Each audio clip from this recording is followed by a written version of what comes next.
Oui, oui, j'ai bien remarqué, et puis je vous prie de m'excuser, je pense être un peu longue, parce que ça touche quand même plusieurs sujets. Dans cette délibération, il y a plusieurs choses. Donc, ce que nous voudrions savoir, c'est ce qui peut justifier de telles augmentations. Alors que l'inflation est à son plus bas niveau, 0,55% à fin novembre, que les salaires des agents municipaux sont bloqués. Pour quelles raisons également les taux d'augmentation sont-ils différents dans une même catégorie? Exemple, pour la restauration scolaire, les taux s'échelonnent d'une baisse de 5,5% pour les repas du personnel à une hausse de 4,3% pour les repas des adolescents. D'ailleurs, je pense que sur les repas des adolescents, il y a peut-être un problème, parce qu'en fait, vous avez repas élémentaire plus ado, et ensuite vous avez une tarification repas ado. Alors peut-être simplement vous avez oublié de rayer le plus ado. Peut-être le repas alimentaire. Oui, un repas alimentaire. Voilà. C'est pas très important ça. Ensuite, donc, la palme revient aux augmentations des activités périscolaires. Alors toujours avec des taux différents selon les prestations. De 6% à 8,40% pour l'accueil du matin, suivant qu'il s'agisse des maternelles ou des élémentaires. 14,80% pour l'accueil du soir. Là, l'augmentation est identique pour les maternelles et les élémentaires. 36,40% pour la passerelle de 17h à 19h15, qui passe donc de 1,10 € à 1,50 €, et la création d'un nouveau tarif passerelle de 16h à 16h30 à 0,60 centimes d'euros. Alors, je vous ferai remarquer que depuis début septembre, vous avez facturé le tarif passerelle d'1,10 € de 16h à 16h30, alors que ce tarif n'existe pas, puisque sur la délibération de 2014, il est bien précisé que cette tarification concerne la passerelle de 17h30 à 19h15 ou de 18h à 19h15, et en aucun cas de 16h à 16h30. Donc là, je pense qu'il peut y avoir un petit problème. Donc, allez-vous dédommager les familles comme pour les exposants du salon? Je pose la question. Je vous demande de rester sur le sujet. Je reste sur le sujet, monsieur le maire. Je reste sur le sujet, monsieur le maire. Je vais maintenant aborder le centre de loisirs. Donc, la journée au centre de loisirs subit quant à elle une augmentation de 9,80%, mais la demi-journée, 22%. Donc là, c'est pareil, je ne comprends pas bien. Alors qu'en fait, je ne sais pas pourquoi il y a une telle augmentation. Est-ce que c'est dû à la modification des rythmes scolaires? Pas.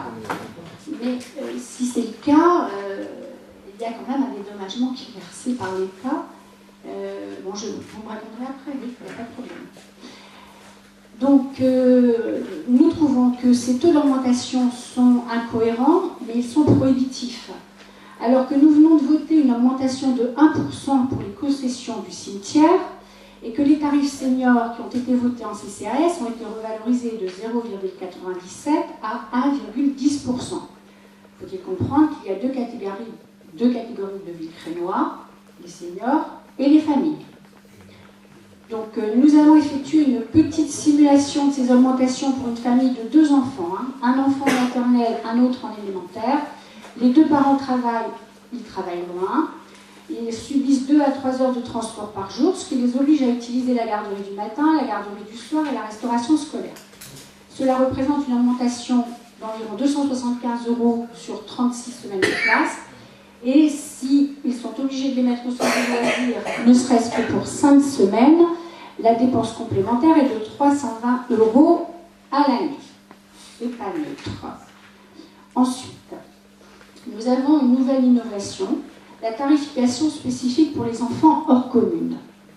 Donc là, la mise en place de ce tarif surtaxé est un signal négatif envers les communes voisines, et notamment celle du Châteaubriard. Ce tarif est inutile car cela touche très peu d'enfants. En effet, le différentiel entre les enfants hors Villecrène accueillis dans nos écoles et les petits Villecrénois qui suivent leur scolarité dans les écoles de communes voisines se situe entre 12 et 15 années, 12 et 15 enfants suivant les années. Mais non, nous avons 24 Il y a 24 enfants. Vous prenez la CLIS. Prenez la CLIS, et la CLIS, c'est une autre délibération. Ne confondons. Voilà. Si on enlève la CLIS, nous en sommes à 12 à 15 enfants. Non, il y a 24 enfants. Je rappelle que c'est un effectif de 1050 enfants qui sont scolarisés. Je précise, ce sont principalement des enfants dont les parents travaillent à l'Ukraine, des enseignants, des animateurs, des employés dans les commerces, des banques, des coiffeurs. Et je pense que c'est pas un bon signal que l'on peut donner, alors que vous voulez favoriser le développement des entreprises sur notre commune. Vous allez donc pénaliser des enfants de salariés qui viendront travailler chez nous. Voilà, un petit peu.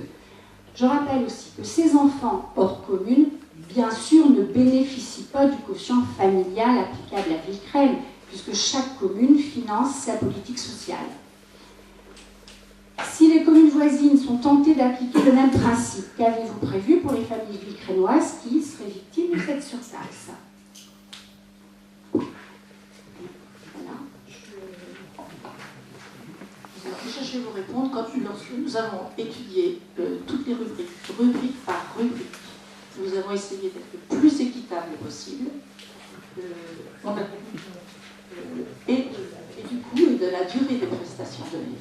Et si on fait des comparaisons par rapport à d'autres communes, comme par exemple Mandres-les-Roses, on est complètement, mais vraiment en dessous des tarifs. Mais nous ne sommes pas à Mandres-les-Roses. Non, mais nous ne sommes pas à Mandres-les-Roses. Allez, s'il vous plaît, il n'y a qu'une personne qui a la parole à la fois, c'est Madame Ville. Je suis désolée, compte tenu des comparaisons, Mandres-les-Roses, Sucy-en-Brie, voici Saint-Léger, on est quand même obligé de s'aligner sur les autres communes. Du Val-de-Marne n'est pas le principalement du mais je ne vois pas pourquoi vous devez vous aligner sur les autres communes. Nous sommes à Villecresnes. Mais comment les parents, comment les familles vont-elles comprendre ce genre de choses? Si jamais vous leur dites, mais on s'est aligné sur Mandres ou sur Boissy-Saint-Léger, non, mais c'est pas eux. Je veux dire, il faut quand même, quand on étudie une rubrique telle que par exemple la passerelle APC, quand vous regardez après les APC de 17h à 19h15, ça demande des animateurs, des gens spécialisés. Ils sont déjà là. Tout d'un coup. Ils sont déjà là. Non mais ils sont déjà là. Rien n'a grâce à vos yeux, de toute façon, quoi que l'on fasse. Ah mais non, c'est pas une question. Mais c'est comme ça que je vous en prie, c'est pas une question d'avoir grâce à mes yeux. Excusez-moi, je vais pas payer moi, donc c'est pas une question d'avoir grâce à mes yeux. Et nous n'avons jamais augmenté dans de telles proportions. Vous vous rendez compte l'augmentation que vous allez faire auprès des familles? Moi, je comprends pas ça. Alors maintenant, si c'est simplement, excusez-moi, vraiment, si c'est pour vous aligner sur les communes voisines, excusez-moi, c'est ce que vous dites. Vous avez certainement remarqué déjà qu'en ce qui concerne les ouvertures, nous avons fait de très gros efforts. Vous êtes revenu en arrière. Comment ça, on est revenu en Oui, arrière? avant, c'était 7h, 19h15, monsieur le maire, c'était ça. Oui, non, mais avant l'application des nouveaux rythmes scolaires. Oui, mais ça ne change rien sur le matin. Ah non, ça ne change rien. Mais non. Alors, attendez, bon, écoutez. Bon, vous me laissez parler, s'il vous plaît. Je vous écoute. Très bien. Je dis simplement que nous avons fait de très gros efforts pour faire en sorte que nous puissions organiser le fait que nous accueillions les enfants de 7h le matin jusqu'à 19h15 le soir, parce que je vous rappelle que lorsque les nouveaux rythmes scolaires ont été mis en place, ce n'était pas ces horaires-là.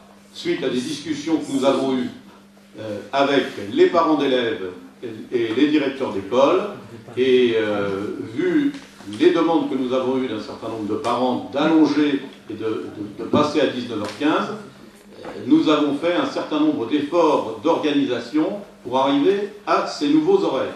Je dois dire que nous sommes pratiquement les seuls autour à avoir des horaires aussi étendus. C'est exact. Bien. Mais les parents merci de prendre acte de ça. Monsieur le maire, c'était déjà le cas avant. Les horaires, c'était cela. 7h du matin, la garderie du matin. Avant la mise en place des nouveaux rythmes scolaires. Avant le mois de septembre. Je suis d'accord. Avant le mois de septembre. Oui, mais monsieur le maire, ces nouveaux rythmes scolaires, pour le moment, ils sont quand même financés. Ils sont financés à hauteur de 50 € effectivement par l'État. Et la CAF peut verser, si effectivement on applique bien, on fait bien d'étapes, 0,50 centimes d'euros par heure par enfant, par 3 heures par semaine, par 36 semaines d'école. Soit 54 € plus 50 € qui sont versés par l'État, Ça représente 109 200 € pour notre commune. C'est l'équivalent de 4 animateurs à temps plein. Oui,